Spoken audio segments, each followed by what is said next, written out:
Sahabat Hikmah, dari kakek penjual sate ayam dan tampah beralih ke seorang kakek penjual sayur trubus. Sehari-hari, kakek Wardi, warga kampung Cipicung, desa Cibadak, Cianjur ini menggantungkan hidupnya dengan berjualan sayur trubus mentah keliling kampung.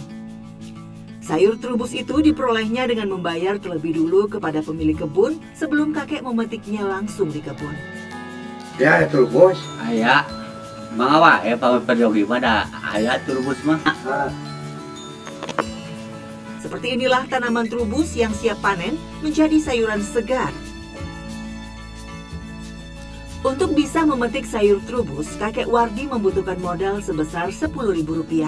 Tapi kadang si pemilik kebun meminta lebih. Pak, beres nggak trubus teh? Beres. Sabarahan? Beres. 10. 10-an. Ya. Ay 10-an mah nama ada waktu naik. Ay nama kudu nama 30-an. Kawanannya kali begitu kan? Ya orang jualan dulu, yuk. Baik itu mah. Mengambil tanaman trubus di kebun cukup memberikan tantangan tersendiri bagi kakek Wardi yang berusia 76 tahun ini. Lantaran tekstur tanaman yang keras dan runcing bisa melukai tangan.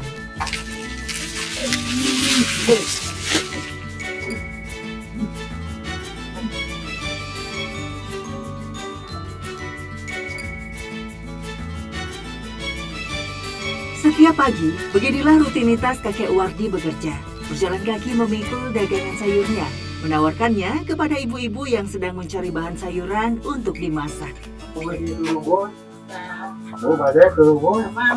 Iya.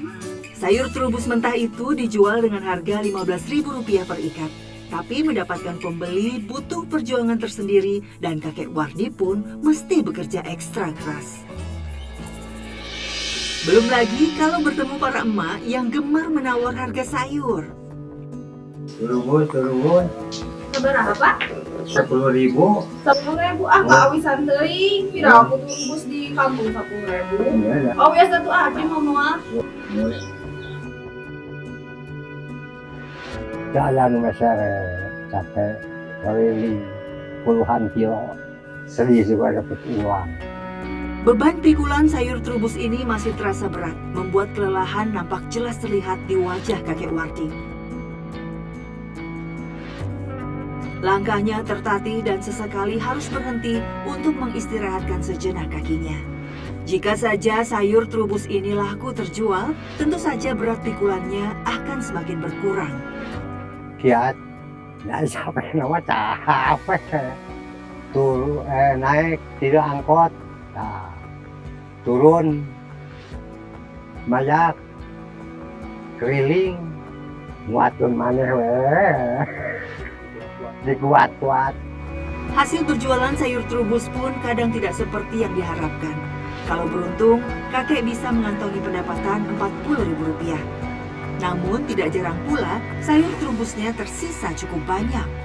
Bagikan ke tetangga, juga masalah di rumah. Kesulitan demi kesulitan seolah menjadi bagian dari hidup kakek Wardi.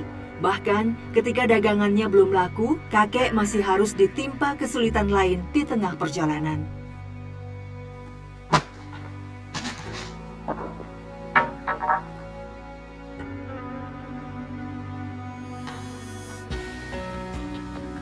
Dengan penuh kesabaran, kakek Wardi melanjutkan ikhtiarnya mencari nafkah bagi keluarga. Meski belum mendapatkan uang sepeser pun, kakek tetap tidak segan-segan membantu pembelinya yang kekurangan.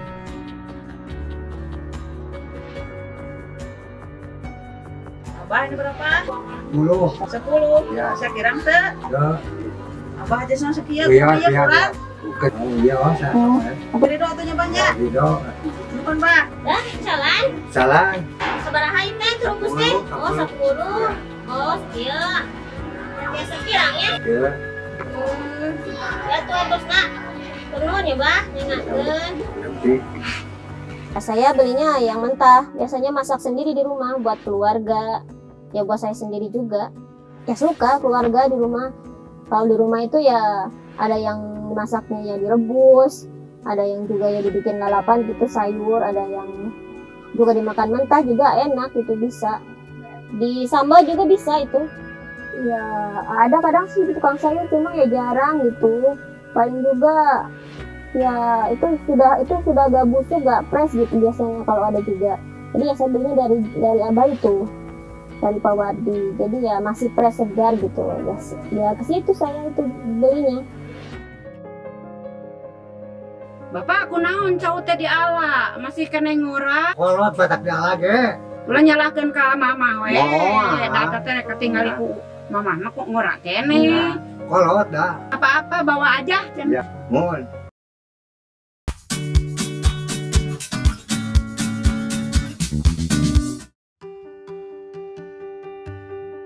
Untuk membantu menambah penghasilannya yang tidak menentu dari berjualan sayur trubus, kakek Wardi juga bekerja mengurus kebun pisang milik tetangganya.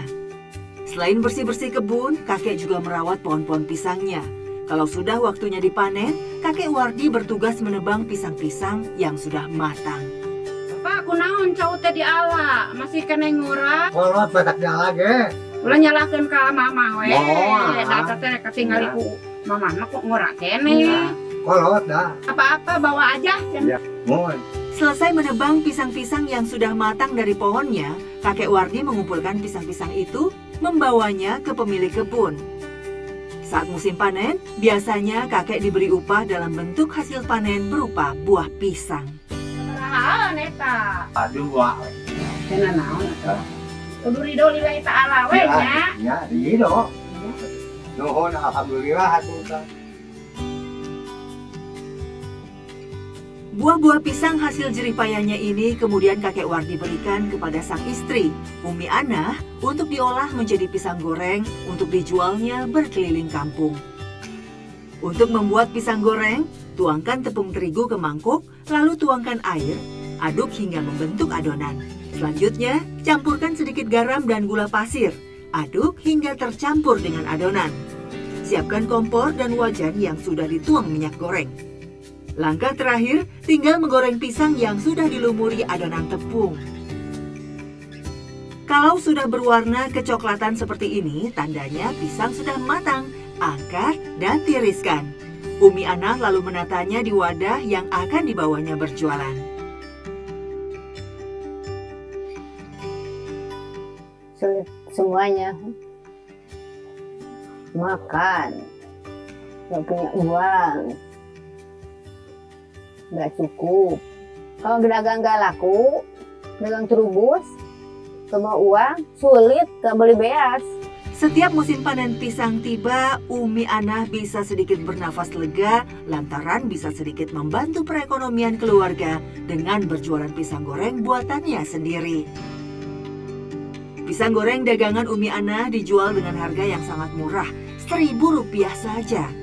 Umi menjualnya berkeliling kampung saat pisang gorengnya masih panas. Pisang goreng dulu, Bade.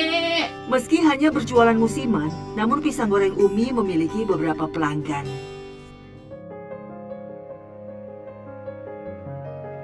Iya, suka keliling, kadang pagi, kadang sore juga.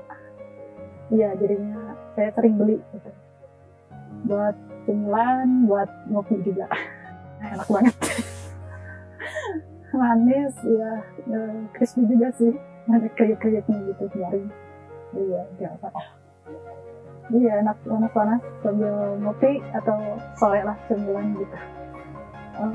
Ada sih, cuman ya kurang gimana lah gitu. Yang paling enak punya si Umi. Berapapun pendapatan yang diperolehnya dari berjualan pisang goreng, Umi Anah sangat mensyukurinya. Baginya, semua rezeki merupakan rahmat yang diberikan Allah Ta'ala. Alhamdulillah, ada yang beli, dicukup-cukupin. Selain berjualan pisang goreng, Umi Anah sehari-harinya juga dikenal sebagai tukang urut anak kecil di kampungnya. Ada mah, alhamdulillah. Ya mah, kadang cara rawasnya begini. Mau dipijit. Keterampilan mengurut bayi dan anak kecil ini rupanya diperoleh Umi secara turun-temurun yang diwariskan orang tuanya dulu. Bayi dan anak-anak yang rewel serta sulit tidur adalah pasien-pasien yang biasa ditangani dengan pijitan oleh Umi Anah. keseleo, masuk angin, dipijit, dijampe, diurut. Udah, dia bisa sendiri pakai tangan, pakai minyak, pakai kayu putih. Udah. Sudah 23 tahun ini, Umi Ana menggeluti pekerjaannya sebagai tukang urut. Umi tidak mematok bayaran untuk jasanya itu. Kadang Umi dibayar 10.000, 20.000, bahkan kadang kalau pasiennya tidak mampu, Umi ikhlas tidak dibayar. Masya Allah. Ngapunten, abdi tidak doa tos, kamu masihan syaratna kama, abdi kurtiasa nganuhunkeun we, geus ngabade gawe kama. Sawios lillahi ta'ala sok sing enggal damang ku Allah didamangkeun. Amin. Tur nuhun nya sing ijabah. Oh, ini anak saya muntah-muntah masuk angin, terus diurut ke sini ke mana? Alhamdulillah pulang dari sini 2-3 hari itu anak saya suka sembuh gitu. Banyak coba yang cocok dan pulang dari sini itu alhamdulillah dijabah sembuh. Sahabat, sifat tolong-menolong sangat dianjurkan dalam Islam. Meringankan kesulitan orang lain akan mendapatkan ganjaran pahala di sisi Allah Subhanahu wa Ta'ala. Seperti yang diriwayatkan dalam hadis Muslim. Barang siapa melapangkan seorang mukmin dari satu kesusahan dunia, Allah akan melapangkannya dari salah satu kesusahan di hari kiamat. Barang siapa meringankan penderitaan seseorang, Allah akan meringankan penderitaannya di dunia dan akhirat. Barang siapa menutupi aib seorang muslim, Allah akan menutupi aibnya di dunia dan akhirat. Allah akan menolong seorang hamba selama hamba itu mau menolong saudaranya. Hadis riwayat Muslim. Meski tidak mendapatkan upah dari jasanya mengurut, Umi Anah tetap bersyukur masih memiliki sisa dagangan sayur trubus yang tidak laku terjual.